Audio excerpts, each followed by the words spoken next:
Hey, everybody. Thanks for tuning in. It's In the Rye podcast with Curt Fletcher. Guest today is going to be Anthony DJ Animal Garcia, comedian, radio DJ from right here in Albuquerque. Awesome dude. Really fun chats. Dude is very energetic. Wish I had as much energy as he did. I do have some tour dates scrolling across the screen there. This Saturday, I'm going to be in Cuesta, New Mexico. March 14th, I'm at a casino in California. March 23rd, Denver Comedy Works downtown. April 3rd and 4th, the Comedy Catch in Chattanooga. April 18th, opening for Honest John at the African American Performing Arts Center. April 25th in Berlin, opening for Elijah Howard. Now the dates are gone. I was trying to read them, and I don't have them memorized. May 1st and 2nd, Rapid City, South Dakota, West River Comedy Club, headlining that. May 7th, I'm headlining Boulder, Colorado, license number 1. And then I'm doing feature spots on the 8th and 9th. Headlining Clint's Comedy Club, Overland Park, Kansas, June 5th and 6th. And then I'm working at the Funny Bone in St. Charles, Missouri, June 11th through the 14th with my pal Tim Gaither. All the tickets are linked up on funnyfletcher.com. As always, thanks to Jarrett Reddick from Bowling for Soup for the intro music.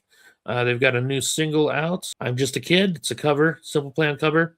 Also, thanks to John Singleton from Anesthesia for the outro music. Once again, thanks for tuning in. Let's chat with Anthony Animal Garcia. Anthony Animal Garcia in the house. What's up? What's happening? What's up, buddy? Brother Curt Fletcher, Man. the Fletch Man. I've wanted to have you on here for a long time, and we're finally making it happen. It's awesome, man. I'm excited to be able to do a podcast with Brother Curt Fletcher. Dude, Curt. Oh man, I gotta get something. Some point in this podcast, I'm going to run to my vehicle because I brought 2 things to show you that I know will surprise you on this podcast. Nice. So we'll pick a moment in the podcast where it'll take me about 1 minute just to walk out this door, walk back, open my car, grab 2 things that I got specifically for the podcast. I forgot to grab them. Sweet. Because you got to see these. You'll laugh. You'll be like, whoa. Awesome. It'll be cool. So how long have you been doing the podcast, Curt? This is the 6th year, actually. I started in 2020, July 2020. Yeah, because you did it during COVID, right? Yeah, that's why I started it, because I missed chatting with comedians and stuff. And so it's Comedy on the Rye, Catcher on the Rye, Fletcher Curt, in the Rye. Fletch Man. What is it again? I'm messing with you. Yeah, In the Rye podcast. In the Rye. Yeah. What made you pick that name? It was just because my last name Fletcher in the Rye. That's cool. You know, that was part of the CD, right? Yeah, I was gonna release my DVD. It was gonna be called Fletcher in the Rye. Fletcher in the Rye. Okay. Yeah. Okay. And and then the DVD, whoever recorded it messed it all up. So that's cool. So okay, Animal. Remember, Curt is interviewing you. You're not interviewing Curt. So go, just so I can tell my ADHD that, Curt, so it knows exactly what we're doing. Oh yeah. It's cool. Yeah, I mean, it's all about you. So the listeners, they know all about me. I've told all my dipshit stories before. So. Oh yeah, which are great. I mean, not all of them, but yeah. But we did start the podcast. I started the podcast in 2020. Just as a way to, shoot the shit with comics. And it's also a good way to get to know comics that I don't know very well. Yeah. So I've had some comics on that I don't know very well, and it's kind of fun to talk to them. And, you see some of them at shows and stuff, but you don't really get to talk to them too much. So, and then like you and me, we've known each other for so long, but, we go months without seeing each other.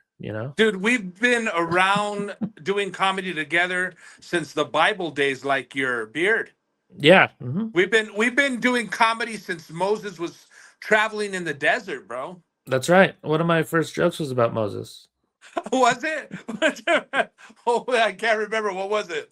I don't remember either. How long you been doing stand-up? I've been doing stand-up now going on 30 years, bro. Okay. And Well, did you? it's going on 30 because 98 was when I started, Yeah, doing radio and comedy, and that's how I fell into it. I don't know if you know the whole story. I don't think I do. I feel like a lot of radio DJs have similar stories though, like Yeah, a radio DJ slash comics. you're gonna love this story because it has to do with you and the whole connection with us. That's honestly crazy now that I think about it. So, I was in Taos. It was 1998, and they were bringing a Thursday show from Laughs to Taos to El Tausenio, Hmm, and they were bringing the comic, which was Alpine Bob, believe it or not. Remember Alpine Bob with the little I bird? do. Sure So do. Alpine Bob was coming down. They were bringing a bunch of comics. So I said, "Oh, I gotta go catch a night. Gotta go catch a night. Gotta go over there and check it out." So I said, "All right, I'll go. I'll go one of these nights." And so they, I went like the weekend before Alpine Bob or whatever. And I think I saw Gary Hood. Remember? I think Gary Oh didn't yeah. Gary isn't Gary the dude from El Paso, the Strip, right? Nope. Gary works at Hyenas in Dallas or Fort Worth, and then he was a manager at Laps in Tucson. Okay, who was He doing the passed comic strip away. in El Paso? Who was the cat? Who was the cat doing? Bart Reed is the guy you're Bart thinking Reed. of. There we go. Okay, Yep. so it was Bart Reed, Gary Hood. All these guys were traveling. You know what I mean? Going and doing all their clubs, dude. So I don't anyway, think Bart's a comic though. Is are he? you sure? Or was he? I don't Maybe he know, dude. was. I don't know. I know him as a Maybe. club owner. I've never seen him do stand up. I know that's crazy. We're gonna have to research on that one, I man. know It's been a minute. Gary for sure did stand up. Yeah. So then all those comics were coming from Laughs to Taos, to the Thursday night comedy. Well, I would check them out, and they would have local comics, the way we do the whole thing now. You know what I mean? It's like local comics, and I was like, damn, so I would watch him perform, and I'm like, I know I could do that, man. I could do it. I could make people laugh. I know I could roll up, man. I'll shut it down, la la la la la, right? So I went up to the stage at the end of the show, and it was my boy Jeff Mossinger, who was doing a country station called 100.7 and 99.1 KKIT in Taos. And they had gotten rid of a Spanish speaking like show that Norbert Martinez and his mom and all that had done before. It just went away, and they just kept the country and the country station. And I told him, so I went up there and I told Jeff Mossinger, I go, hey, what's up, Jeff? He's like, hey, Animal, what's up, man? And I go, dude, when am I going to get up on the stage? And he goes, I've been waiting for you to ask me. I've heard a lot of people say you're a funny guy and that you're telling jokes at parties. Because, dude, I was already like going to parties, high school parties, any party, dude. And I would just stand up and say jokes of all kinds of different, everything. I used to make fun of everybody and do all kinds of Epstein different jokes. parties. Yeah, man. I wasn't with the Clintons. I wasn't there. I don't know what you're talking about. So, all these people that are on that crazy list. But I used to just get up there and do comedy. And so he was like, dude, I heard you're a funny guy. I know you'll get up here and kill. And I was like, and I kind of like thought about it at first. And he goes, so next week, he goes, you're going to do it. We have a sold out show. It's 450 people with Alpine Bob and all these, these two comics were coming that were pretty good. So he said the show sold out. And I was like, whoa. He goes, there'll be like 450 people here next week. That's the time you can show your skills. So I remember feeling like this fear just come over, and I said, you better not mess up, Mm-hmm. because everybody has that somehow, some way it hits us all, right, Curt? Oh yeah. Do you remember the first fear? Do you remember that? Oh yeah. What was your first fear? Was it at Laughs? Oh yeah. First time I ever performed, I wanted to leave so bad, but I felt my so many heart was people gonna, came to see me yeah. that I was just like, man, I can't bail on these people. Well, yeah, well, that's what I mean. And dude, I remember people that were friends of mine said they were so nervous for me. They were more Mm-hmm. nervous than I was. And I just remember I said, is my heart gonna explode or because the fear, you know what I mean? Yeah. Like Jerry Seinfeld says, you'd rather be in the casket than giving the eulogy because public speaking is terrifying. Mm-hmm. And so anyway, I said cool, and he goes, hey, we'll come to the station on Monday. He goes, come to the radio station of all places, radio station, which is in the background, Kiss 97.3. He tells me, come to the radio station and say okay. He thought I was gonna be like, so I got to the radio station. There was a little sheet in front of me, and it was a whole commercial of Laughs and El Tasenio and Bud and all this stuff. And he goes, okay, this is your line right here. The way it says Anthony Animal Garcia, it's going to say like, and so they thought him and the boss and the owner were there from Alpine Broadcasting. And they were like wanting to meet me. Cause I mean, a lot of people knew me back home, and we had a restaurant and a store and a bar still, which we do till this day. And they were all there, the boss, all of them. And so I went up, and he goes, yeah, you'll read your line. And I go, is this the whole spot? And he goes, yeah. He thought I was just going to be like, hi, my name's Anthony Animal Garcia, and I'm in kindergarten, and I'll be there Friday at the club. That's what they thought, right? So I had already been doing all kinds of I had already like practiced and DJing and doing all kinds of different things. So I told him, "Oh, cool, this is a commercial." And he goes, "Yeah." He goes, and I go, "Hey, can I give it a shot?" And he goes, "Yeah." And I go, "KKIT 100.7 and 99.1 present Laughs Comedy Night Thursday nights at El Tausenio with drink specials from Bud Light." And they were all, "Do you want a job?" Been in radio and doing comedy since. Wow. How cool is that, Curt? That's awesome, man. Yeah. And I'm still at it. Still, yeah. I'm 23 years on Kiss 97.3 now, the longest running DJ on the radio station, which is 100%, 2000% a blessing from up above, man. So yeah, I love it, man. I love it. You got to find. You're born to do it, man. Thank God for that, man. I know. And then me and you met what, 2006, Curt? When did we meet? I feel like it was at Laughs, right? Yeah, 20 years ago. We met 2000 because I think the first time I met you was when I went out and did the Southwest Laugh Off. Okay. Remember? Because you won the year before. I won the first one. 2004 or 5. 2004. Yeah. Yeah. I won 2006 because I went up against. Yeah, I might have met you the night.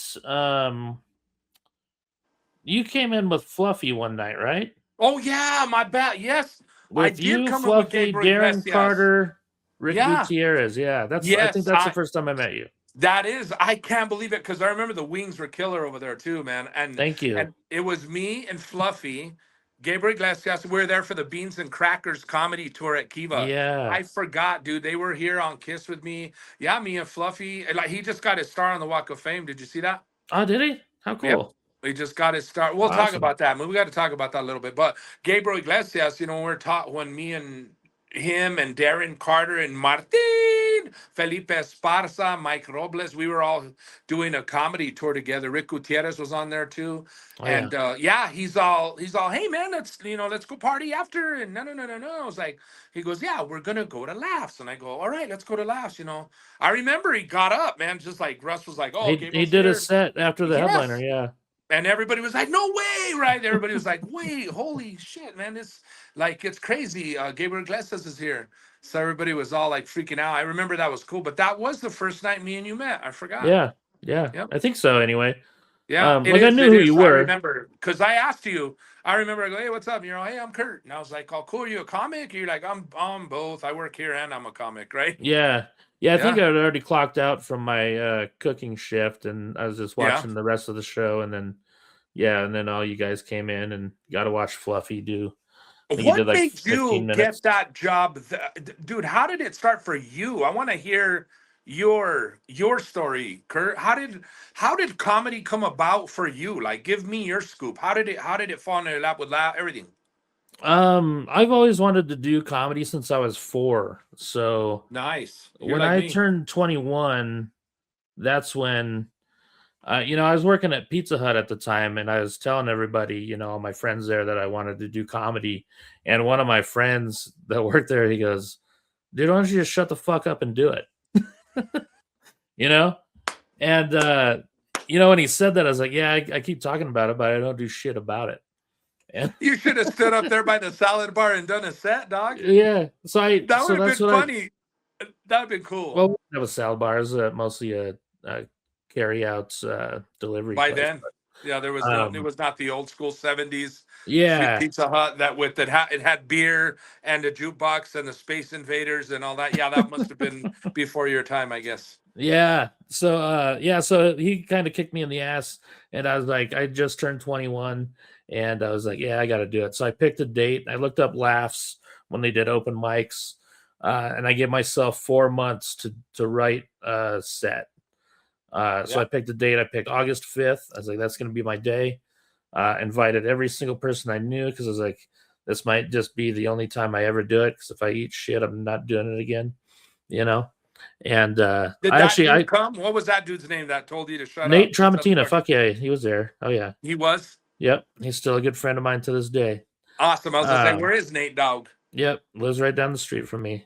Nice. Came to my headline show at Quezada's too. Hell yeah. But yeah, I was living with some buddies at the time too. So like my first time actually performing into a microphone in front of a crowd was at my house because we had like this Wow. huge party and Yep. my friend's band, Nate's band was playing and the cops showed up and shut down the party and stuff. So the band stopped playing and a bunch of people left and then like all the cool people ended up coming back and then uh, someone from the bass player from the band was like, "Hey, there's a microphone and there's people here." He's like, "Go try out your shit." Nice. And I was So I was hell yeah. drunk as shit, but I roasted everybody and had a good time. And it was kind of like my practice getting on the stage and kind of doing it. And I was like, okay, I think I can at least talk into the microphone and get some laughs. So, and then when the time came, yeah, I was so nervous, but yeah, I mean, I seriously had 40 Speaking to of 50 laughs, people. you got some laughs, then you went to laughs, right? Yeah, And yeah. who performed the first night you performed? Who was there? Do you remember? Yeah, it was an open mic night, but they also had the professional show afterwards. So the headliner was Daryl Rhodes. Daryl Rhodes. Wow, I remember him Yep. from WWE. No, I'm just kidding. He was I always actually thought that guy. he was a musician. He was like pretty famous. Yeah, he went down to Taos too. Daryl Rhodes was the headliner. Trent Cole was the feature. Wow. Freddie Charles was on the open mic. Dude, that guy, where is Freddie, man? Freddie He's used still to do around. He's in New Mexico. Man, that guy needs to come to Quezadas and do a set. That dude, Yeah. man, had a lot of good. Freddie, be out there, man. I remember that whole. He did a bunch of impersonations and comic, like outfits. The rap from around the world. Yeah. Yes. Yep. Dude, I gotta get that dude to come and do it on Kiss. That would be great, man. That'd be freaking hilarious, man. He's fucking funny. He was great. But yeah, so those guys were all there and they all said nice things to me after my set. And that's cool. That was kind of like okay, I can actually do this, you know. Like I knew who Freddie was. I didn't know who Daryl was, but I found out he was the headliner. And then Russ, the owner, of course, gave me his business card and said, you know, call me this week. And I was like, holy shit, okay. Nice. And then he gave me a guest spot like the next Sunday. So do you remember who was on that next spot? Who was on that next show? I sure do. It was Danny Villapando, and I couldn't fucking stand him.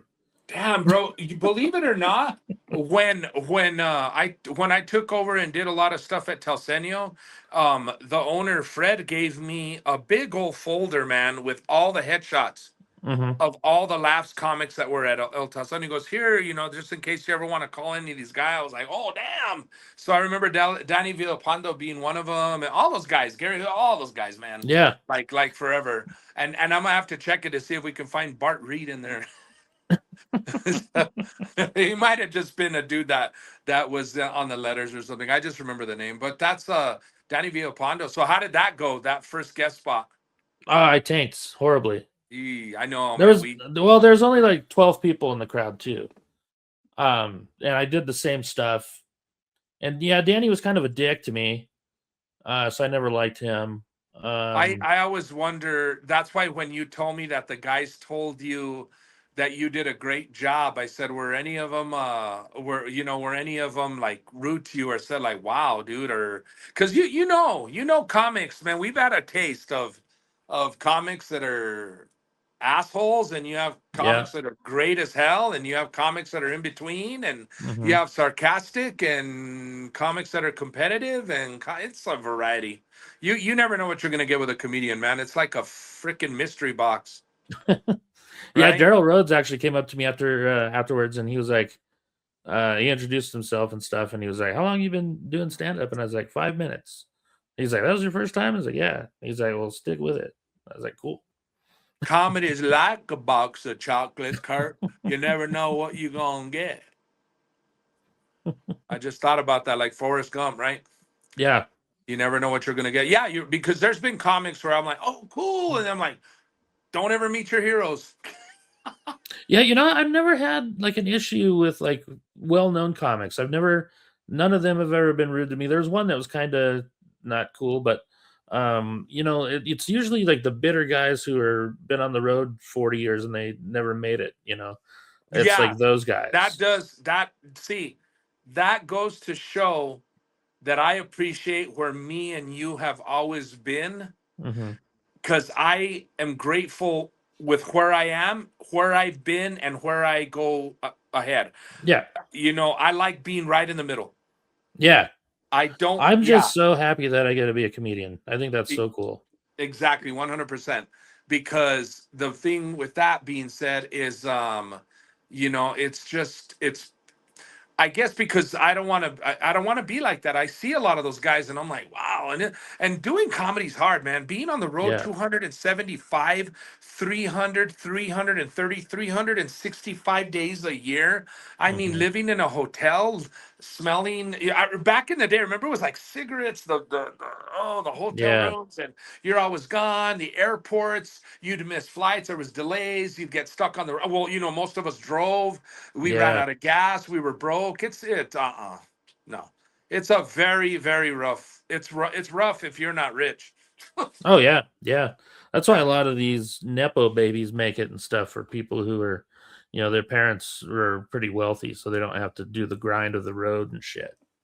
I don't You know. know. Comedy has definitely changed to where if you're on Kill Tony for 1 minute, wow, you're a comic. No, you're not. Sorry, Yeah. Yeah. no, you're not. You have no idea what you're up for. It's like saying, "Oh, cool, I'm in the military now," and then you don't realize that you're going to have to train to be a Navy SEAL. Yeah. Well, we saw proof of that at Quesada's. Oh Of yeah. course. Yeah, those two guys that headlined there from Kill Tony. Yep. I Steven mean, told me about those I guys. know you. And of all days, what's it called? Was there? Yeah, Brian Bryan Cranston. Cranston. Yeah. I was like, man, if he would have only seen me and Kurt, put it down. I know, yeah. Dudes were fucking gifted a comedy career on a platter and then blew it. And little do people know, and me and you keep telling people this story that Brian has done a set. Me and you have seen him. And dude, I Lester gotta remember that name, Penny Les, What? Lester Panabaker. Lester Panabaker. Lester Panabaker. I gotta write it down because I was thinking Penny, and I go, no, it's Lester Panabaker. Panabaker, yeah. I'm Panabaker. gonna Oh look my. in the Epstein files and see if that name's in there. But that was cool. I mean, that little That was do people awesome. know that there's talents like you, dude. Honestly, one day I remember seeing Nick Cannon, and I went, Nick Cannon's a comic. Yeah. I'll never forget that. I went, what? Uh-huh. There's just people you're like, oh wow, you know what I mean? I'll never forget there was two people that shocked me. Um, and it was Nick Cannon the first time. I was like, whoa, like I guess I didn't put, it's not that I didn't put two and two together. I knew like every comic. I had just never heard Nick doing a comedy set on his own. Hmm. And I just saw him in LA one day and I went, oh, damn, I didn't know Nick Cannon did comedy. I thought he was, it was wow. And then another, seeing Bob Saget Oh yeah. come out and just say something so nasty about the twins. I was like, oh, damn. So Mr. Tanner he's a comic. He's Yeah. ruthless. Yeah. He doesn't So hold funny. back. Rest in peace, Bob Saget, man. You That's know what's cool. He's, funny? he's Stephanie great. from Full House does stand up now. Who does? The girl that plays Stephanie on Full Oh, House, she she does does. stand Have up you now. ran in her? Where'd you run No, in her? no, I just saw a flyer or something online. She was hosting a comedy show. I don't know if she actually does stand up, but she was hosting a comedy show. Oh, that's not bad at all. That's not bad at Yeah. all. So did what's his name? The one that did the rabbit. What was the hell was his name? He did that impersonations on Full House. And I know he was recently sick. I heard he got Oh, better. Dave Coulier. Yeah, he did it too, right? Yeah, yeah. Hmm. Yeah, he did it for a year. Who did it? I wonder if him or Saget did it longest. Yeah, it's hard to say. I bet Yeah. they started around the same time. Damn, that is so freaking crazy, man. And just Yeah. to think, like those whole I like this because we discuss and then we go into details and we Yeah. go into stories of I oh remember yeah. I remember seeing Saget on Quantum Leap as a stand-up comedian. Do you I remember that? love Did you ever Quantum watch Leap, Quantum bro. Leap? I love Quantum Leap, bro. So good. I need to catch up. I'm watching the one with the homeboy from Fresh Off the Boat, the Asian guy. I forget his name, but that one's Oh, yeah. yeah, he's hilarious. But he's on the new Quantum Leap. But I remember watching the old one and then the new one. But Quantum Yeah. is awesome. I like anything time travel. Yeah, yeah, yeah. What's your favorite time travel movie besides Back to the Future? Because that's, of course, the best one of all time. And I got to hang out with Christopher Lloyd, who was a Oh, comic, cool. who's awesome as well. Nice.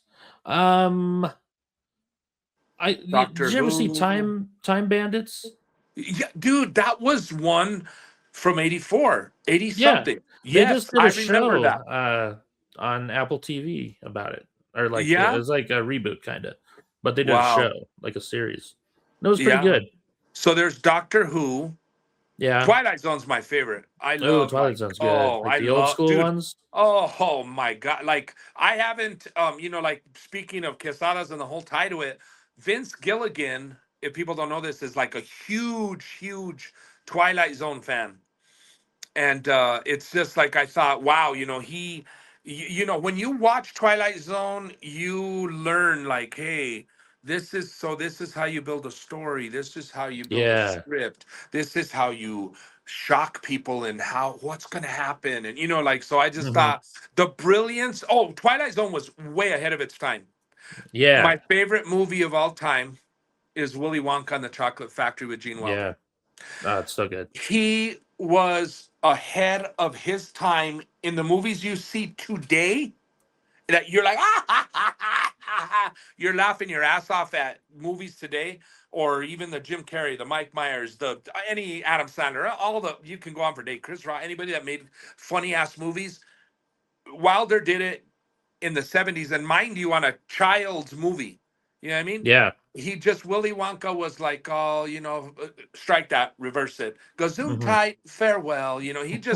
He I think Wilder to me was doing so many different voices, so many different every time I've seen the movie, which is I can't even name. I've seen it over a Yeah. thousand times. I love that movie. I That's always one. find Yeah, it's the something. one you always watch if it's on TV.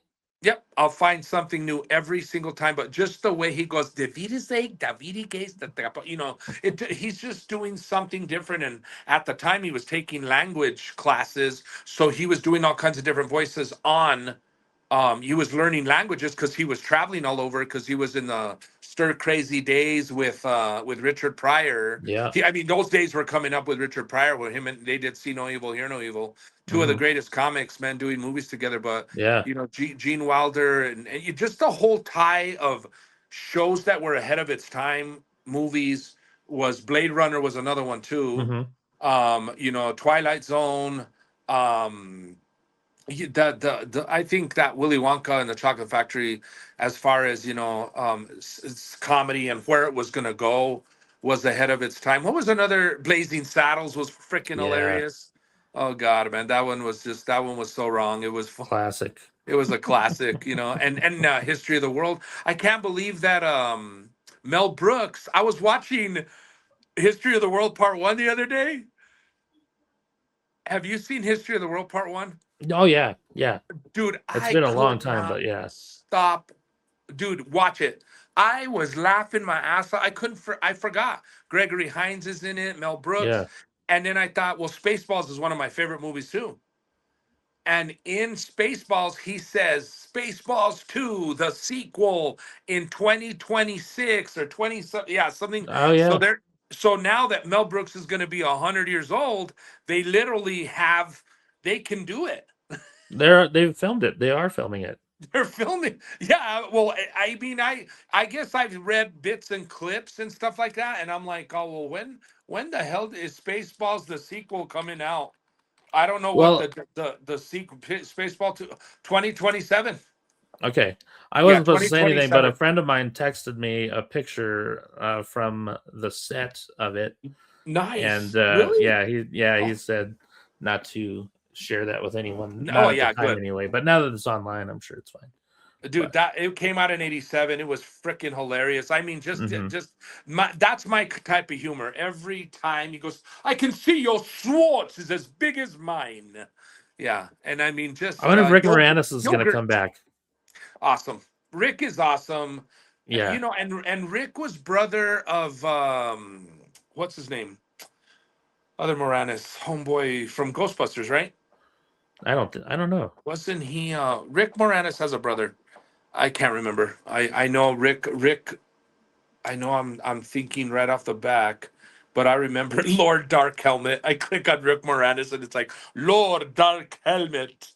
But I couldn't remember because Ivan Reitman. There was so many different actors. Oh, you know why I'm thinking? So played by Rick Moranis, Doug McKenzie. I'm thinking of Oh, Strange Brew. yeah, Strange Brew. Yeah, that's why I was like, oh, that was another classic, bro. Oh my god. So the other dude in Strange Brew, Doug Thomas or Yeah, Doug, Doug is that his McKenzie, name? Dave Thomas, So Dave Thomas. Yeah. his son was in Better Call Saul. Oh, really? Yeah, he worked at the Los Pollos Hermanos. He was the boss. Oh, He damn. was So he like, worked down at the restaurant. He worked down at the restaurant. yeah, Damn, that's yeah, crazy, dude. dude. I a few months ago I saw a clip of Rick Moranis when he was on SCTV, Yeah, and that's he was doing an impression of George Carlin. It was awesome. dude. These guys, I see. Like when you see talent. Like you saw Richard Pryor, you saw George Carlin, you saw Rodney Dangerfield, you saw you saw Dave Thomas, you saw Rick Moranis. There was so many people that did so many different things. Like you would see Homeboy Smash Watermelons, Gallagher. Yeah, You would see all these talents. You'd see he would scream his head off. He always hung around with Rodney Dangerfield, and he would scream. Kinnison. Yeah, Sam Kinison.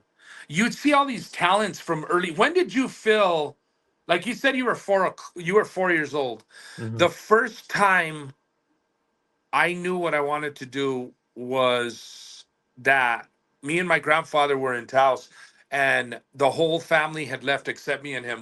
They were going to go to Albuquerque and we stayed there.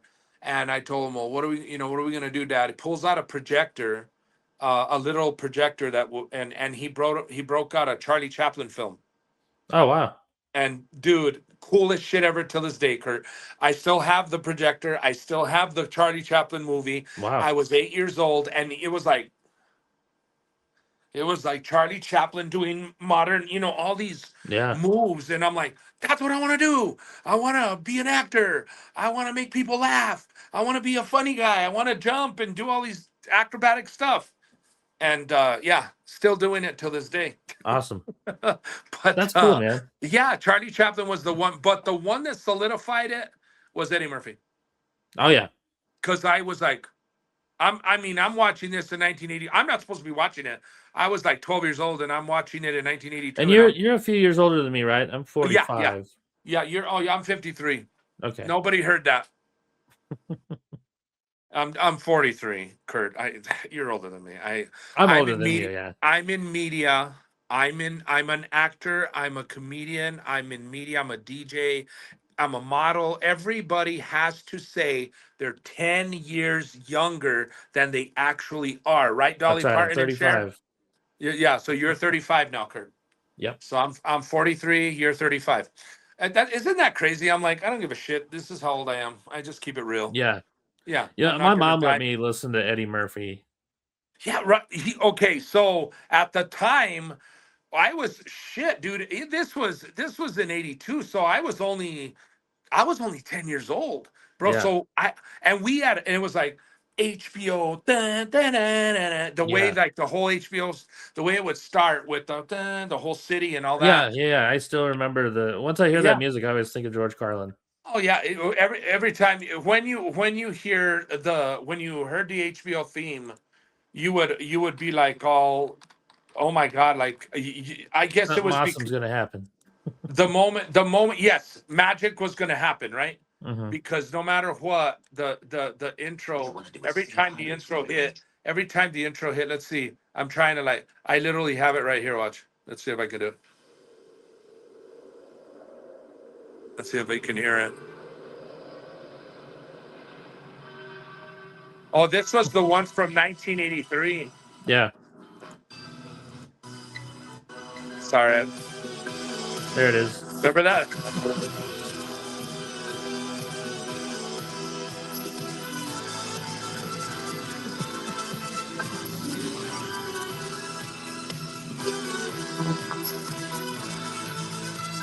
And Dude, this should be your HBO, intro music when you headline at Quesada's. yeah, right. It was so cool.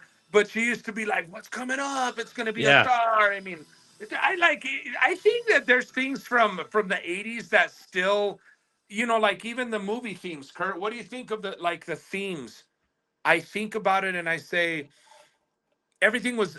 Check this out: Star Wars, Superman, Jurassic Park, Terminator, um, Close Encounters of the Third Kind, E.T. All the movie themes were everything. Oh yeah, yeah. Rocky. I mean, '80s had a world, themes like no other that And most of made them you were the like same guy, John John Williams. Williams. Yeah, Dude's a freaking beast. He's like 93 years old now. yeah. Indiana Jones. Did you mention Indiana Jones? That's Yeah, another Indiana Jones. Oh, and then I said Jurassic. What was another one? He did. There was so many ones that he did that I was like, he did Superman. It's like that, yeah. I mean, the dude was just.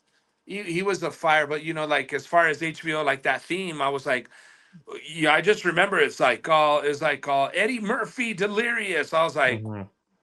and I remember I was like, so like, I know I shouldn't be watching this. Mm-hmm. He comes out and he's all, hey.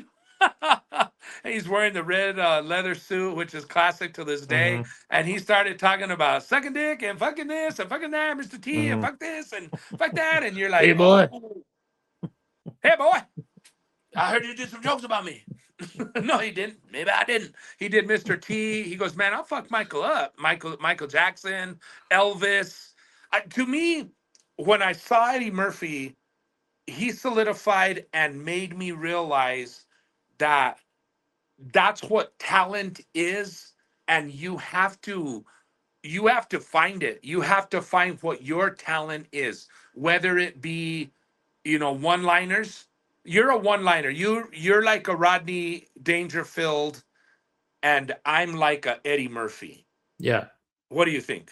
Oh, for sure. Because I like that Rodney would be like, oh, hey, they told me to take my wife somewhere she's never been, so I took her to the kitchen.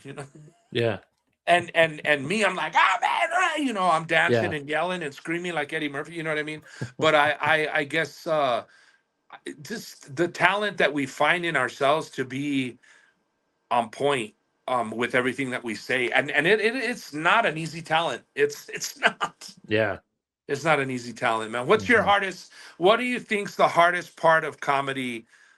The writing, the standing up of the crowd, or hearing dead silence? I've never said that to anybody. You know what? I really got used to the silence, and I would really embrace it. Good, I got really good at that, so that doesn't really bother me anymore. smart. And I feel like that's a big thing for new comics. Hmm. Like they really need to learn how to just sit there and deal Yeah, with the silence. you have to slow down. Yeah, and the joke writing can be up and down. God, from 2020 to 2023, I just could not write. I couldn't write. I didn't think I was funny at all. Like nothing I thought was 2020 funny. to 2020 to 2023. It seems like it. Yeah, I just Oh didn't yeah. have that many gigs, so there was nothing to look forward to. There's no motivation. So it was really hard to like just, you know, write anything new or anything. Like just Mhm. memorizing my old stuff was hard enough. And then I don't know. So it was that was rough, but I've been going to like open mics and stuff and trying out new shit here and there and like just I don't know, it's been kind of fun like just to Uh-huh. just do that. Just to fill the new just rush. don't be afraid to try shit, you know? Well, I'd rather Um, fellas myself than fellas somebody else's jokes. I've heard other people do other people's jokes. I'm like, that's not your shit. Like I see yeah. people, I'm like, that's the best. George Carlin, Richard Pryor, Eddie Murphy, Lewis. I could go on for days. I mean, I'm like, dude, Yeah. write your own shit. Write Hmm. your own shit. And it's believe me, it's hard. It You is know, extremely what hard. made it easier for me?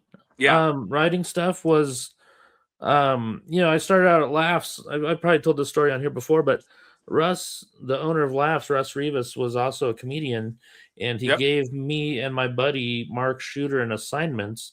I think he gave the assignment to Mark, but um, he had us write like what our stage characters were, like how we saw them. And I never really saw myself as a stage character until then. And then once I looked at it in a different light, like I'm just writing for this character. Like it's me, but it's like an exaggerated version of me. So like doing that made it so much easier to write material, I think. Does that make How, sense? yeah, it kind of does because I've seen okay, I've seen people that you talk to them in person and they don't really they're like introverts and you're like, Yeah. wow, how the hell are you a comic? Well, And then that's how they I feel get like on I there and they're am. like, oh, blah blah blah, and you're like, oh shit, I'm totally you an know. introvert.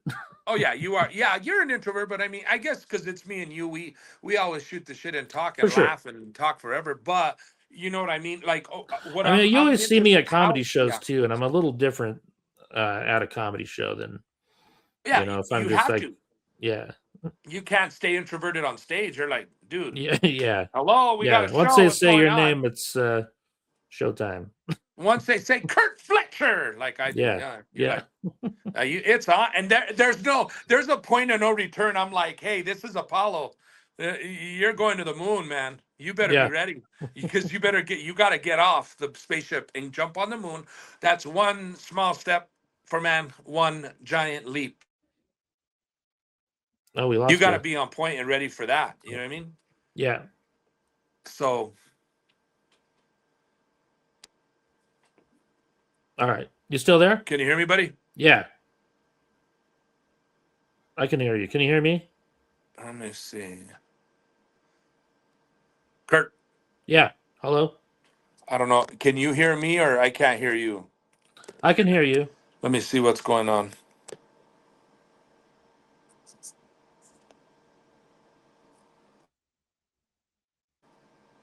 You can hear me, right, buddy? I can hear you. Yeah. I can't hear you. Damn, what's going on? Weird. Um, I don't know. Might be a good time to run out to your car to get that stuff. So give me 1 second. What the hell is going on here?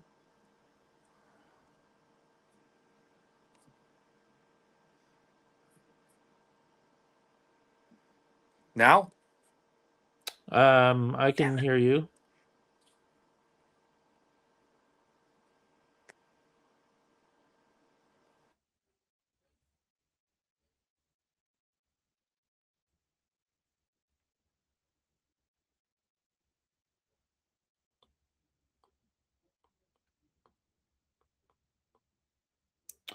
All right, let's try this again. Did I get it? Can you hear me? Yeah, there. Sorry, Kurt. I don't know No, what you're good. happened. I don't know It what. All right, happens. so we're back. Okay. Does it happen? Okay. It doesn't actually, but it's fine. Well, I know if it happens again, I apologize already. It's okay. Some of the podcasts have been like I had Nikki Manjan on. She was like the 6th episode. Her Wi-Fi was so bad. Yeah. It wasn't a good podcast. That's why I stayed here at the station because the Wi-Fi we have here is pretty powerful. That's why I was Nice. like, really? Like, what the hell? I go, but it's you know what I mean? I don't know, and it might be that it might be that I'm like getting other other emails and all this stuff, like because it's the end of the day and stuff. But Yeah. I'm still interested in how you said he asked you guys, you and Mark, to define that character, as in like when you guys did the character. How did you? How did you define your character? Did you write like 10 words on how to define your character? How did you No, he do it? had us write like a paragraph or two, I think it was. Okay. And this, man, this was 2003 or 4, so I don't remember exactly Yeah. what I wrote or anything, but it was kind of nice to actually take a step back and kind of like picture yourself on stage. Yeah. Because this is before everyone had video cameras and stuff like that, so I don't think I even had footage of myself at that time. So I'm trying to like picture what other people are seeing me on stage, like, so uh I think I even asked someone, like one of my friends, like to help me with it, because I had a hard time, like, since I had never been able to watch myself, like, You're right. asked You a know what? friend. Yeah, you're right. My sister had to record me doing that 2006 laugh off with a camera at the table just tilted up. Mhm. I have footage on YouTube of me at laughs doing that Oh 2006 wow. finale, and that it is rare to have any. I have Yeah, footage. I would record a lot. I do have some little tapes from Yeah. laughs, but I've never Wow. seen them, and I don't know how to Convert. do it. Yeah, because they're Don't the act like you're Super that 8s or old, whatever. Kurt. No, You're dude, not that old. these are tapes from like 2007.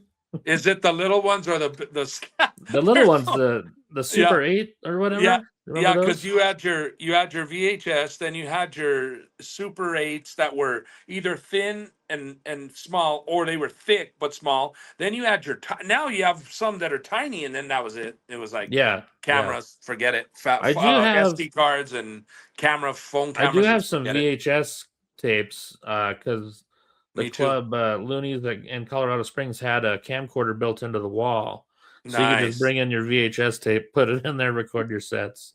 Isn't that crazy? That's so cool, man. So that's probably the first time I ever saw myself, was like, I think probably 2005, maybe.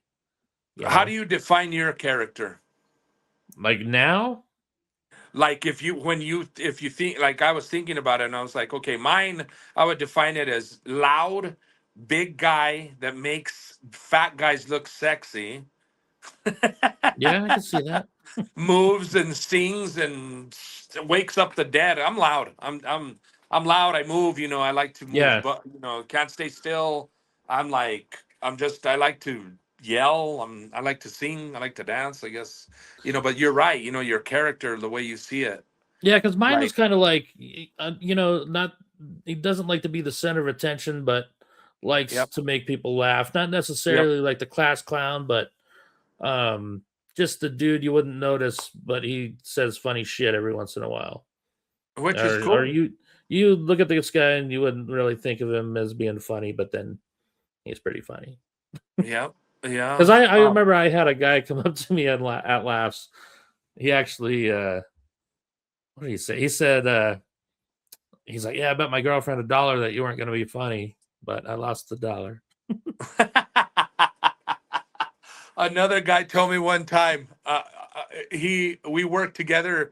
It was our first day working security together, right, at UNM in Taos, and it was like our first day, and it was funny. It was his name was David, and like the whole day, like at the end of the day, we are about to clock out, and he was like, dude, you never stop. No, you like have so much energy. You just keep going. You're like the Energizer Bunny, man. He goes, I've never been around somebody so full of energy all damn day, like nonstop. And I said, yeah, dude, that's just me. You know what I mean? But I try not to be that annoying guy. Yeah, You know what I mean? I'm yeah, like, yeah, hey, yeah. let's laugh. Hey, Kurt, let's talk about this like this. Like I like to, I try. I'm not like, oh, hey, Kurt. Yeah, I'm it like, would be oh annoying God. if you're like trying to make a joke every 2 seconds Yeah, or something like yes. that. But yeah, Yeah, people, so, like, people have always, I've always tried to be the funny guy, and people go like, oh, you're stupid. You're an idiot. You're dumb. And I'm like, no, I'm talented. There's a difference. yeah, So, and I make sure I'll tell him till his day, and I'll give them shit, or I'll go and like they'll be like, "Oh, you're this or you're that," and I'm like, "And you're a dick or you're a bitch," and they're like, "What?" And I'm like, "Oh, how does it feel? Yeah, you don't like it, right?" I go, how do you like it when somebody insults you? And they're like, oh yeah. And I go, oh, okay, I could see what you mean. And I'm like, yeah, I'm Yeah, just me. And I yeah, love me and I like hanging out with me. And if you don't like me, then fuck you. You know what I mean? It's like, yeah, for sure. seriously, like I just like to, and I really like to make people laugh. I like to support people. I like to see the uniqueness and the creativity in every single person because I feel like they have that talent. Everybody is talented. They just Yeah. have to find it. Hmm. Every single person, man. I know a guy that that was a badass welder. And Yeah. I'm like, holy shit, like that's some badass work.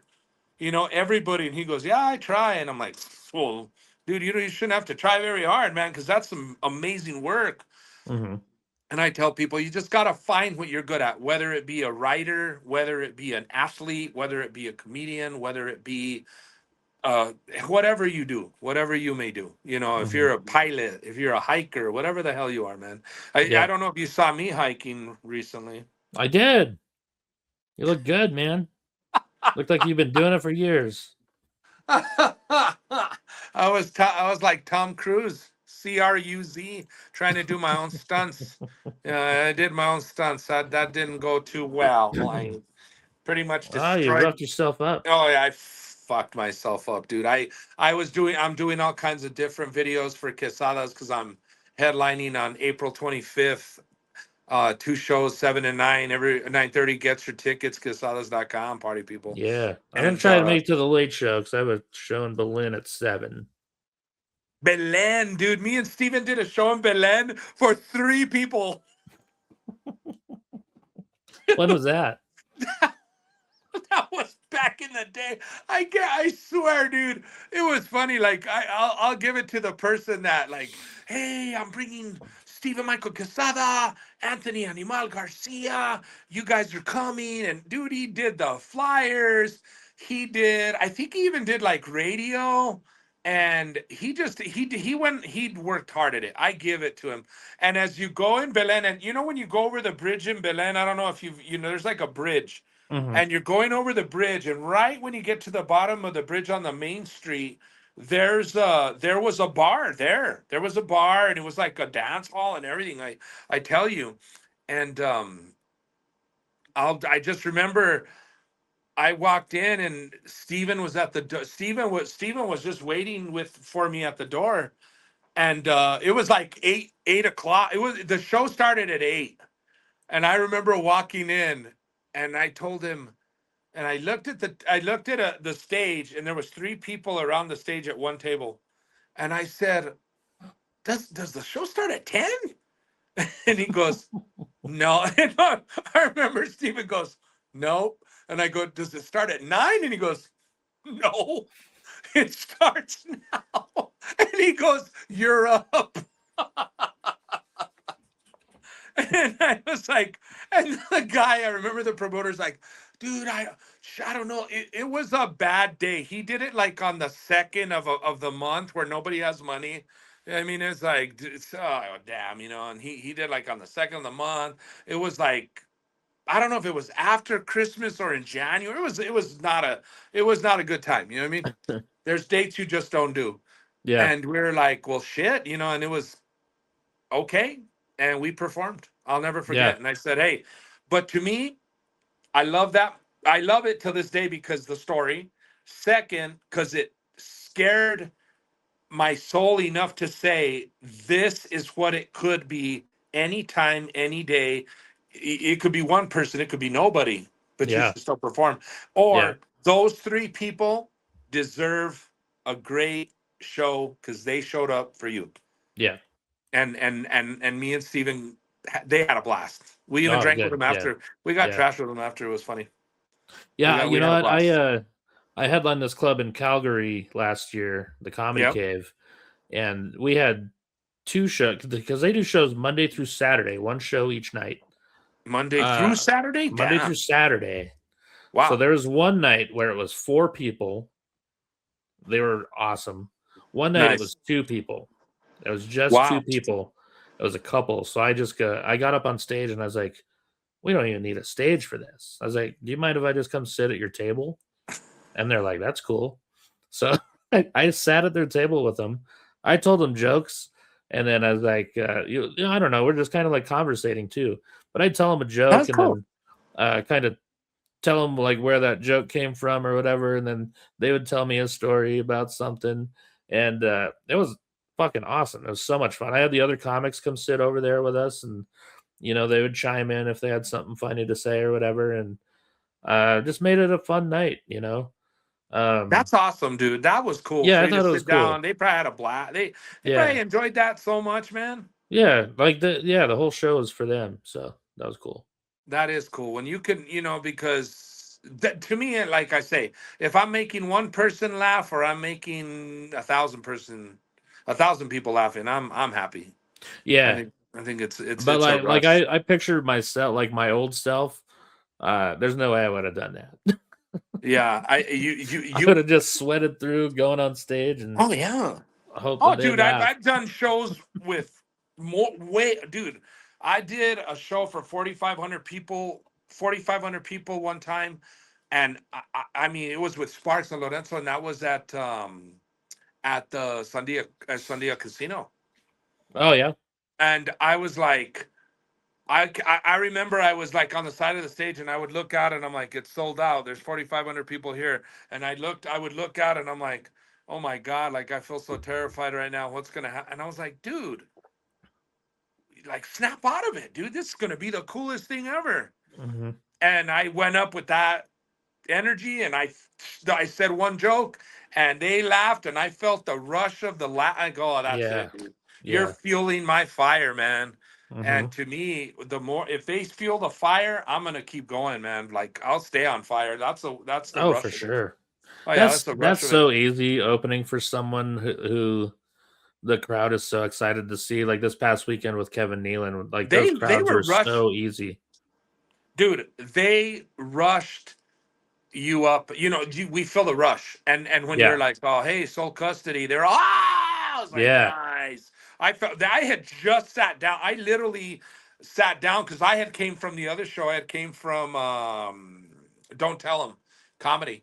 Mm-hmm. I had came from Rio Bravo from the show there, or Rio Grande. I can't remember what it was. And then I like sat down and you were on and I was like, and I could hear you say a couple and they were just rushing. They were just making you feel a rush. I was like, Yeah. nice. Kurt's killing. I was like, nice. Yeah. It was great. It And then was. killed it. How did that whole?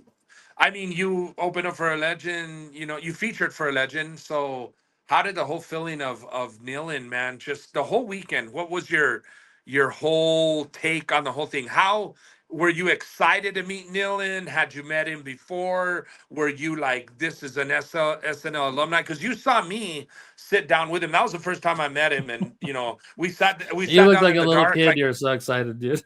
I know, dude, right? I was, bro, because I was like, dude, this is, because this is SNL. These are Oh yeah. the Yeah. guys that, like I told him, it was funny. It was like me and him were meeting, like he was the Godfather, because we Yeah. were in the dark. Remember? Yeah. Oh yeah. Yeah. He had the light off. He only had like one Yeah. He light liked on. having the light off. Yeah, and I said, I feel like I'm talking to Marlon Brando, not Kevin Nealon. Yeah. Like he was like, this Well, is, I'll tell you what all happened. So yeah, so Monday I went and had coffee with my buddy Eddie Stevens, yep, and Eddie Kevin's shows were already sold out, and we were talking about sold Kevin out. Nealon. Yep, Eddie sold loves out. Kevin Nealon, so we're talking about him, and he's like you got to watch him on Conan's podcast. It's so funny. So I went home that day and watched both episodes from the last year that Nealon was on Conan. Fucking Yep. so funny. Fire. And then so I was supposed to do a show in Santa Fe Saturday, and they texted me on Tuesday and said that they double booked or overbooked, so I was off the show. So I was kind of bummed about that. And then Wednesday, I was running some errands with my mom, and I think she saw like a billboard for Kevin Nealon, and she was like, "Hey, is that the guy from Weeds?" I was like, "Yeah, he's at Quesada's." She didn't know he was a comic. She just Yeah. knows him from Weeds. So I was like, "Yeah, he's at Quesada's this week. I wanted to go, but it sold out." And then an hour later, I was featuring for him. They called me and they're like, hey, we showed Kevin some videos of some local comics, and he wants you to feature for him. It's like, sweet. So then I got a Selected you little, personally, dog. yeah. So Friday He did. morning, I woke up and I was nervous as shit. I don't know why, but like sometimes for big shows, I get really nervous and like, Because it's kneeling. but yeah, I'll have dreams about me fucking up the show somehow. So I woke up at like 6 in the morning and I went back to sleep and I had a dream about fucking up the show. Because my buddy Tim has worked with him before, and he said that sometimes he'll ask you to work clean. And I was like, okay, so like all day Friday, I was just working on clean material, just in case he asked. Yeah. And then he didn't say anything, so I just did what I did. Nice. Thank God for that. Yeah. Which would have been fine. You know, I don't think my set was like super dirty or anything like that. No, not at all. So, you know, I think I would have done fine even if he had asked me, because I was only doing like, you know, 12 to 15 minutes anyway. So that's not really that hard to do clean anyway. So yeah, once I got that first show and that first meeting with him out of the way, it was so cool. He was like busting balls like he knew me forever, you know. Because I said something about I record the audio of all my shows, and he's like, "Oh, just in case you come up with something funny," you know, just stuff like that, you know. So I thought that was cool. He said, "In case you come up with something funny, send it to me." Or yeah. So like, and then I brought up my friend Tim. I asked him if he remembered Tim, and he's like, "Oh yeah, total asshole." And I was like, "What?" He's like, "I'm just kidding." So I do that all the time. When people go, you know, Curt, and I go, "Oh, he's a fucking asshole," and they're like, "No," like, you know, they get all shocked because they're like trying to like use the friend. Yeah, which is a great joke. I go, I like when people tell me about their friend that knows me. So every time they say it, they're like, "Oh, hey, you know Tim?" And I'm like, "Oh, he's a fucking douchebag." I go, or I always say this. I go, "Man, that fucker's out of prison. He should have stayed there." Like I say, I talk all kinds of shit, but nice. that's hilarious. And Nilin, I told Nilin that my dad was in the war, and he goes, "Civil in the Civil War." He was, dude, everything was sarcastic. And then somebody asked him, Did you hear when they asked him, do you want your steak cooked? And he goes, yeah, I would actually like that very much. He was cool, bro. But was that the first time you met him, or did you say you had met him? That's the first time, yeah. I'd never met him. You saw him at the stage, but I never saw him at the stage, Nope. You didn't see him? I don't think I lived here when he was there. Oh, damn. Yeah, you were gone. Where the hell you went to Iowa? Where'd you go? No, I lived in Tulsa for a few years, and then Denver. You disappeared again. Oh, brother. There you are. Sorry. Damn it. Can you hear me? Voice. Uh-huh. You want me to reset? Sure.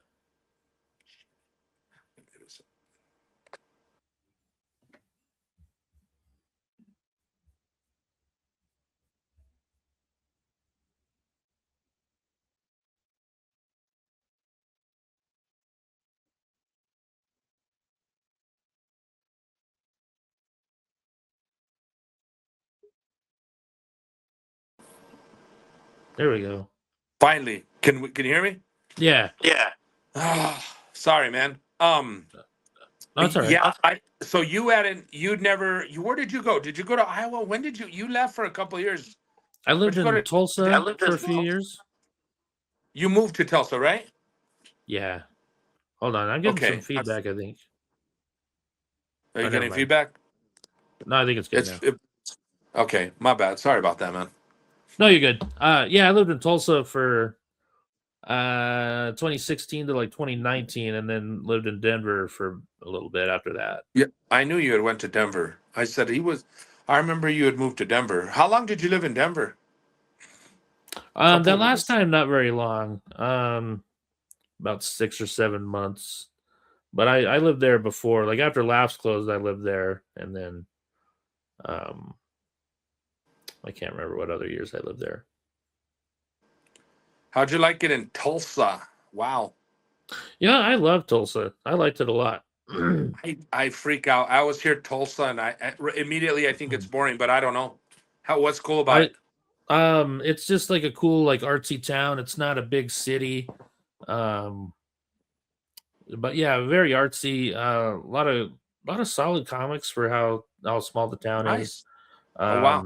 It's right in the middle of the country, so travel was easy from there. There's a lot of trees and parks and stuff like that. I thought that was cool.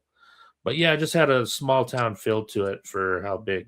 Like it was a decent sized city, like 200,000 people probably, but it didn't feel like a big city, you know. So what you're claiming right now on this podcast is that you made Sylvester Stallone famous on Tulsa King. That's Pretty what you're much. saying. So you're saying that all the credit goes to you. Yeah. Where's my money, Sil? Honestly, I watched the first season. I was like, shit, this is a badass show. Dude, it's a great show. And they Dude, and filmed the first season in Tulsa. I got to do the Tulsa King panel for the third season just now at Comic-Con. Oh, really? I got to interview I did Robert Patrick, who was the Cool. Terminator. Terminator, yeah. And then Uncle Bob from Urban Cowboy, but he was one of the cowboy dudes, an older man. He was one of the uncles or one of the something. And then the dude from Captain America, Frank. What was his name? Frank. I Stallone? mean, he was. What was it? What was it? Frank Stallone. I know. It's like, oh, Captain America. I was just thinking about it, and I was like, Frank. I just did a whole thing where I was like wondering about, like how it would be if Tulsa King and Breaking Bad were together. You know what I mean? Mm-hmm. Because they're kind of like one's about like the dispensary, and then one of them's about like the Breaking Bad with the meth, and you know what I mean. Yeah. And I go, they're kind of like similar. If Tulsa King didn't steal the Breaking Bad idea from Vince, Mm-hmm. I don't know. What do you think? Have you seen Tulsa King? Yeah, love it. Do you love it? Okay, so Yeah. check this out. I hadn't caught up on the third season, but I was like, I'm not going to pass this interview up. I go, I don't care if I have to. I hadn't finished the third season. I was Mm-hmm. like in the middle of it. I said, I don't care. Dude, I don't want to miss this. I don't want to miss out. Even if they tell me the ending or I find out what the hell happens, you know what I mean? I'm gonna do it. And it was cool. It was cool to be able to talk to them about the Tulsa King and the moonshine and the back and forth and how they threw down. And he said, Mm-hmm. oh, I talked to him about Stallone. They said Stallone was great. So that's pretty Cool. cool. That's pretty cool. I think one of his daughters is on there too. Stallone's daughters. Yeah, I was just trying to figure out. I was trying to figure out when just how they're gonna this cat told me, this is why I was trying to figure it out. He told me he's gonna be on, come on man, I need to find him. Frank Grillo. Oh, okay. Okay, so Frank Grillo was Robert Patrick and Frank Grillo were the ones that I interviewed. Well, Robert Patrick, obviously, spoiler, you know what I mean? He's not going to be on the upcoming season, but Frank Grillo said he's going to be in 4. Oh, yeah. Yeah, so he was talking about how he's going to be on season 4 and blah blah blah blah blah blah. Mm-hmm. So I was like, oh wow, that's pretty cool. That is cool. Yeah. So that's what we were talking about. Okay. Hey, I try to keep these at an hour, and it's already at an hour. You should go get that stuff from your car. Oh, I definitely got to get that, bro. I got to get that. Let me grab it. Give me 1 minute. Oh. I knew you would respect it. Hey, there he is. It. Okay, so here. Remember this? Yes. Mark Poulos. This is your CD that I've had for about 6-7 years that you left in the car. 6, 7. I don't know. Fucking, Yeah, yeah, there. Oh, he signed it. He signed it, Suckatron. so Oh my god. it said, yeah, Suckatron. Curt, dude, that was Mark Suckatron. Mark Shooter's catchphrase. When a joke would bomb, he would say Suckatron. Suckatron. That's pretty cool. So so I have that. And then this guy was huge, bro. This guy, like, I don't know how anybody will ever be as big as this guy, dude. This guy, I mean, the way he did like his promotional stuff, his DVDs, his CDs, this guy was phenomenal, dude. This guy right here. This guy, dude, you'll never be this guy, dude. Oh my This god. was Curt Fletcher. That was my first Curt, business card right you there. see your, yeah, look at your first bit. It says call me 8675309. Yeah. Eight Had a six punch card. seven five three oh nine. But look at your eyes. You're like, I like fruit I like snacks. fruit Remember? snacks. Yeah, I like fruit snacks. So And then this the card was CD. pre-vandalized. This is how you come out with your first CD. You don't Yep. put nothing on it. You just leave it blank. That's how we know we're broke. We're broke comedians, right? Couldn't have Isn't even that afford a cool? Sharpie to write on it. Yeah, no. Then if you really want people to know how to, oh, dude, look at this. And I didn't even snap about this. Fletcher in the Fletcher and rye. Rye. There you go, buddy. Hell yeah, dude. Fletcher. Is that a Fletcher. DVD or a CD? Dude. Now that I think about it, I don't know. It might be a DVD. You know what? It might be a DVD because I remember. I think I've even watched this, dude. Because I Curt don't Fletcher. even What was the Curt know what it is, Fletcher? like what show it is. Curt Fletcher Jr. 611 or Curt Fletcher 333. Jr. the third. The third, bro. That's crazy. I knew you'd get a kick out of that, Curt. That's awesome, dude. But Oh man.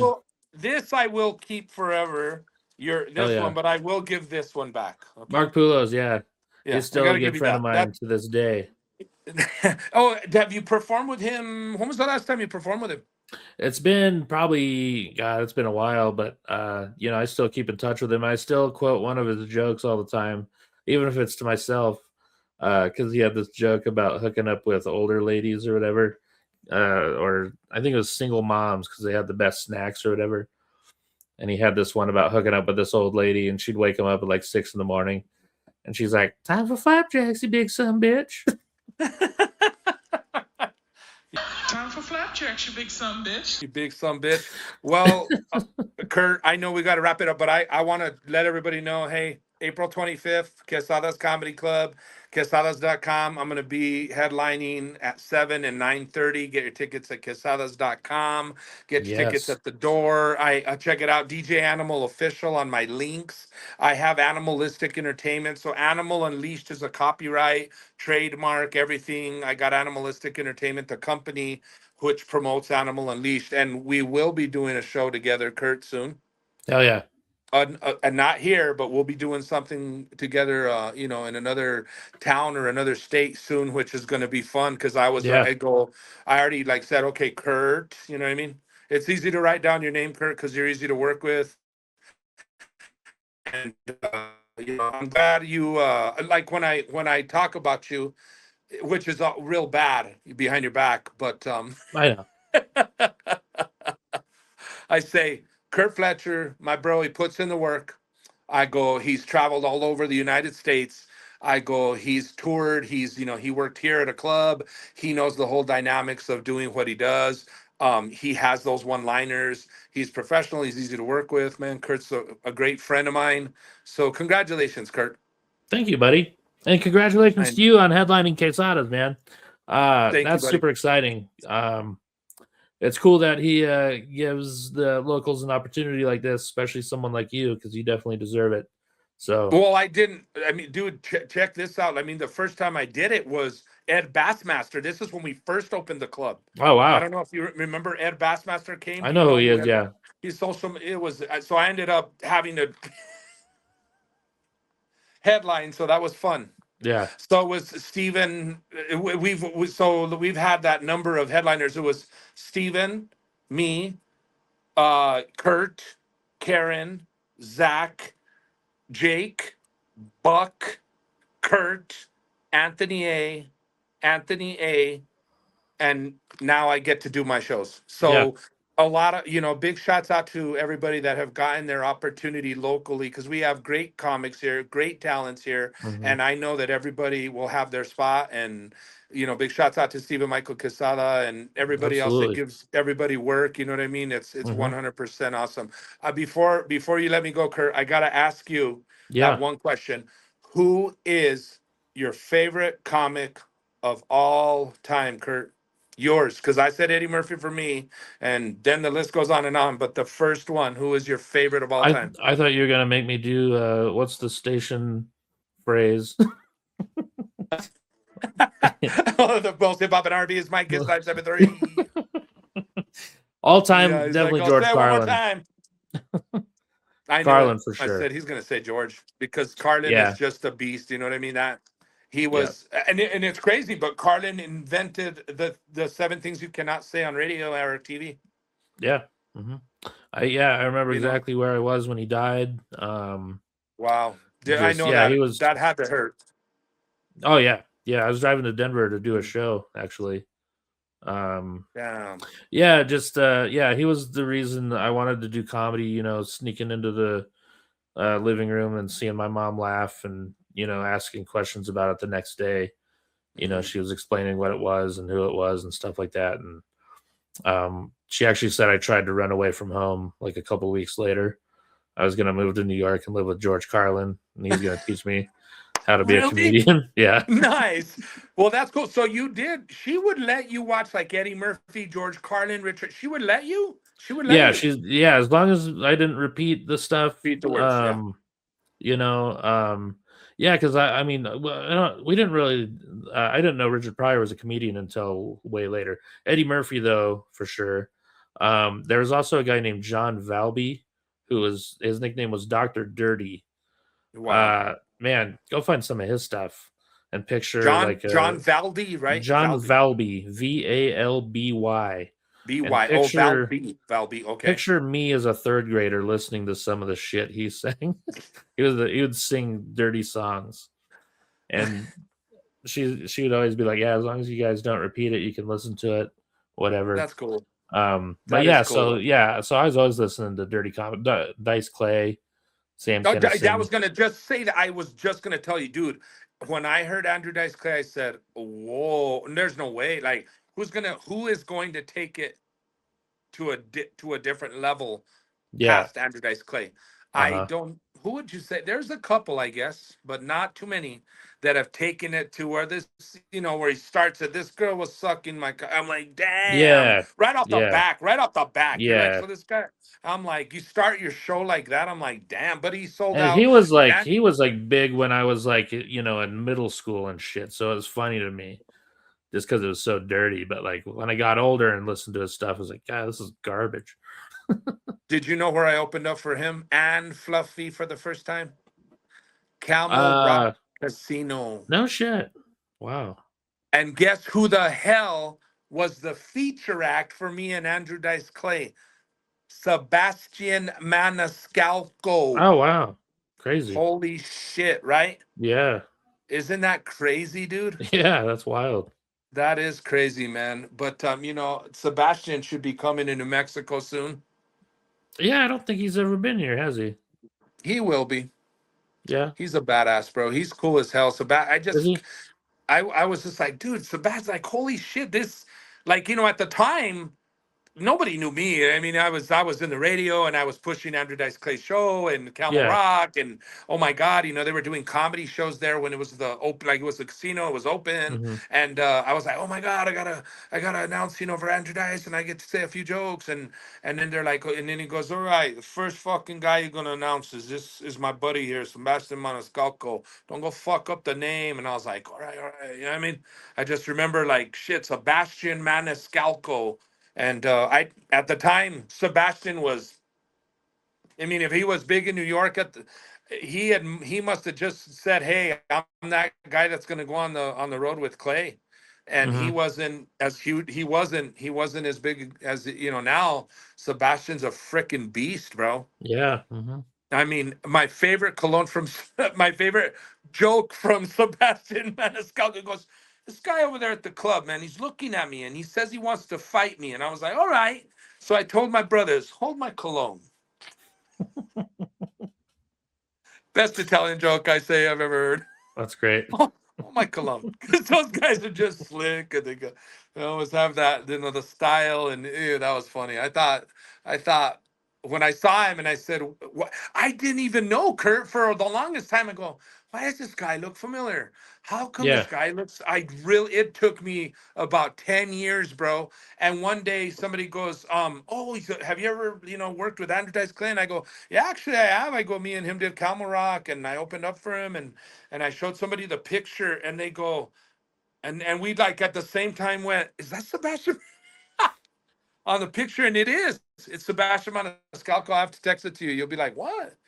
Oh, that's It was awesome. pretty crazy, man. Yeah, Yeah. it's awesome shit. But I mean, you too, you probably like, oh yeah, shit, I did open up for him. Oh yeah, I did get to hang out with him. Oh, I Yeah, did, what's funny is yeah, a couple times it'll happen. Like I'll go and I'll be on Facebook or something. I'll see someone on TV like, oh, that guy's funny, and then I'll see, or I'll look him up on Facebook. I was like, oh shit, I'm already friends with this guy.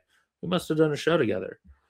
And then sure enough, I'll see oh yeah, we did a show in like Austin or something. right. You'll forget that you opened up for this person, or you're like, oh yeah, damn, I did Or like see someone that. will You know what I blow mean? up, like Ralph Barbosa actually opened for me once when he was starting out. That's really Ralph Barbosa opened up for you. Yeah. Well, he did a guest spot on a show Yeah. I was on. Yeah. Dude, I remember, like you just think about all those, dude, and back in the day, I would be like, damn, man. Dude, your audio sounds like Darth Vader right now. Well, look at it this way. You'll always remember this show. For sure. Hey, I know, brother. Thank you. let's I wrap it know. up, and let's do a part 2 after your headline set at Quezada's. For sure, man. Hey, Curt, I know we talked about a variety of things and jump from story to story, bro, but I love doing that, man, especially hanging Me out with too. my brothers, and hanging out with somebody that I respect as a comedian here. And congratulations, like I say once again, on everything you've done, Curt. Keep kicking ass, keep grinding, keep coming to Quesadas and kicking ass the way you do, and we appreciate you out there. And I look forward for me and you to be on something big Hell soon. yeah. I Soon appreciate you, together, buddy. man. Yeah. We need to go to like the Montreal Comedy Festival and kick some ass. Oh, that'd be Do fun, something man. like that. That'd be Yeah. cool, man. I That'd be was like super telling cool. somebody the other day, I go, Curt's even been to Canada, and I was like, has he been to Canada? Oh yeah. Couple You've been times. to Canada, right? What was the Yeah. best place? What was the best show you did out there? Real quick. Oh shit. Damn. Probably that one for 2 people. What was the city you were in? Calgary. Calgary. There we go. Yeah. Okay. I knew Yeah. it. I said, I know Curt's been to Canada. I just Yeah. remember talking to somebody about it, and I was like, damn. But dude, I appreciate you, Curt. Thanks for the love. And of course, April 25th, like I say, Quezadas.com. Everybody get the tickets. It's gonna be a great show. And thank you for kicking ass, Curt, for kneeling, and thank you Hell for yeah. always being one of those comics that everybody can count on and doing your thing, bro. Kick ass I on your appreciate it, buddy. podcast. Yeah. And I love all your dates, bro. Keep kicking ass, MrFunnyFletcher.com. Hell yeah. Thanks, buddy. Yeah, All let's right, do buddy. this again after your headline spot. Part 2 coming soon. I promise we'll talk more about something. Yeah. Hell yeah. All right, brother. Thanks, Curt. We'll talk Of to you course, soon, my yeah. brother. Take care, buddy. Signing off. Adios. See ya. Take care. Peace.